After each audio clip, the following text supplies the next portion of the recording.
ಕರ್ತವ್ಯನಿರತ ವಕೀಲರನ್ನು ಆ ಪ್ರಕರಣದ ಸಾಕ್ಷಿಯನ್ನಾಗಿ ಪರಿಗಣಿಸಲಾಗದು. ಇದು ದೆಹಲಿ ಹೈಕೋರ್ಟ್ ನೀಡಿದ ಮಹತ್ವದ ತೀರ್ಪು. ಈ ಮಹತ್ವದ ತೀರ್ಪು ಕುರಿತು ಒಂದು ವರದಿ ಇಲ್ಲಿದೆ. ನಮಸ್ಕಾರ. ಇದು ನಿಮ್ಮ ಕೋರ್ಟ್ ವೆಬ್ ನ್ಯೂಸ್. ವೃತ್ತಿಪರ ಕರ್ತವ್ಯಗಳನ್ನು ನಿರ್ವಹಿಸುತ್ತಿರುವ ವಕೀಲರನ್ನು ಸಾಕ್ಷಿಯಾಗಿ ಪರಿಗಣಿಸಲು ಸಾಧ್ಯವಿಲ್ಲ ಎಂದು ದೆಹಲಿ ಹೈಕೋರ್ಟ್ ತೀರ್ಪು ನೀಡಿದೆ.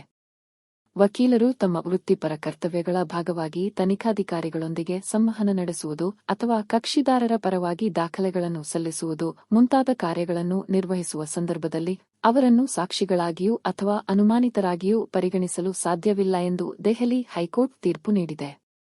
ದೆಹಲಿ ಹೈಕೋರ್ಟ್ನ ನ್ಯಾಯಮೂರ್ತಿ ಡಾ. ಶ್ರೀಮತಿ ಸ್ವರ್ಣಕಾಂತ್ ಶರ್ಮಾ ಅವರಿದ್ದ ನ್ಯಾಯಪೀಠ ಈ ತೀರ್ಪು ನೀಡಿದೆ.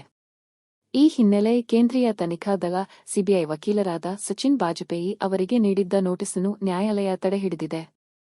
ವಕೀಲರನ್ನು ಸಾಕ್ಷಿಗಳೊಂದಿಗೆ ಸಮಾನೀಕರಿಸುವುದು ಕಾನೂನು ವೃತ್ತಿಯ ಸ್ವಾತಂತ್ರ್ಯಕ್ಕೆ ಧಕ್ಕೆಯಾಗುವುದಲ್ಲದೆ ಸುಪ್ರೀಂ ಕೋರ್ಟ್ ನೀಡಿರುವ ನಿರ್ದೇಶನಗಳಿಗೆ ವಿರುದ್ಧವಾಗುತ್ತದೆ ಎಂದು ನ್ಯಾಯಾಲಯ ಸ್ಪಷ್ಟಪಡಿಸಿದೆ.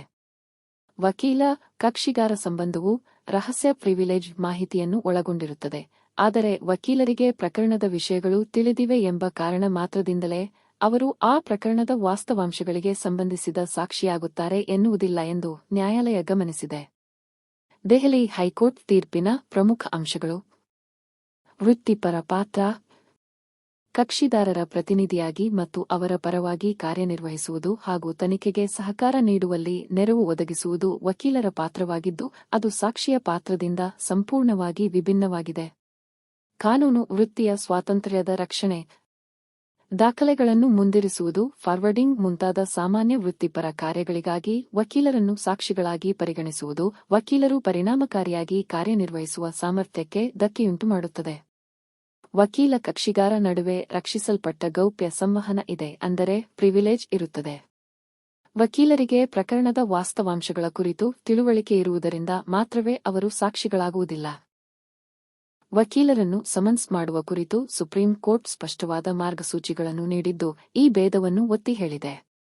ಸಿಬಿಐ ನೋಟಿಸ್ಗೆ ತಡೆ: ಭಾರತೀಯ ನಾಗರಿಕ ಸುರಕ್ಷಾ ಸಂಹಿತೆ BNSS 2023 ಅಡಿಯಲ್ಲಿ ವಕೀಲ ಸಚಿನ್ ಬಾಜ್ಪೇಯಿ ಅವರಿಗೆ ನೀಡಿದ್ದ ಸಿಬಿಐ ನೋಟಿಸ್ ಸ್ಥಾಪಿತ ತತ್ವಗಳಿಗೆ ವಿರುದ್ಧವಾಗಿದೆ ಎಂದು ಮನಗಂಡು ನ್ಯಾಯಾಲಯ ಅದನ್ನು ತಡೆಹಿಡಿದಿದೆ. ಪರಿಣಾಮಗಳು: ಇಂಪ್ಲಿಕೇಶನ್: ಈ ತೀರ್ಪು ವಕೀಲ ಕಕ್ಷಿಗಾರ ಗೌಪ್ಯ ಸಂವಹನ ಹಾಗೂ ವಕೀಲರ ಸ್ವಾತಂತ್ರ್ಯದ ರಕ್ಷಣೆಯನ್ನು ಮತ್ತೊಮ್ಮೆ ದೃಢಪಡಿಸುತ್ತದೆ. ಗ್ರಾಹಕರ ಪರವಾಗಿ ದಾಖಲೆಗಳು ಅಥವಾ ಇಮೇಲ್ಗಳನ್ನು ಕಳುಹಿಸುವಂತಹ ರೂಢಿಗತ ವಕೀಲರ ಚಟುವಟಿಕೆಗಳನ್ನು ಆಧಾರವಾಗಿಸಿಕೊಂಡು ತನಿಖಾ ಸಂಸ್ಥೆಗಳು ವಕೀಲರನ್ನು ಸಾಕ್ಷಿಗಳಾಗಿ ಕರೆಯುವ ಪ್ರವೃತ್ತಿಗೆ ಈ ತೀರ್ಪು ವಿರುದ್ಧವಾದ ಪೂರ್ವನಿದರ್ಶನವಾಗಿದೆ.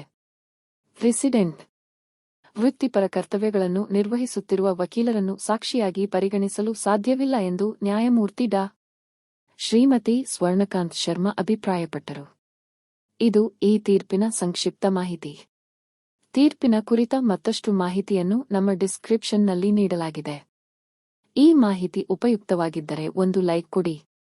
ಪ್ರಶ್ನೆ, ಸಲಹೆ, ಸೂಚನೆ ಇದ್ದರೆ ಕಮೆಂಟ್ ಬಾಕ್ಸ್ನಲ್ಲಿ ಬರೆಯಿರಿ. ನಿಮ್ಮ ಸಹಕಾರ, ಪ್ರೋತ್ಸಾಹಕ್ಕೆ ಧನ್ಯವಾದಗಳು.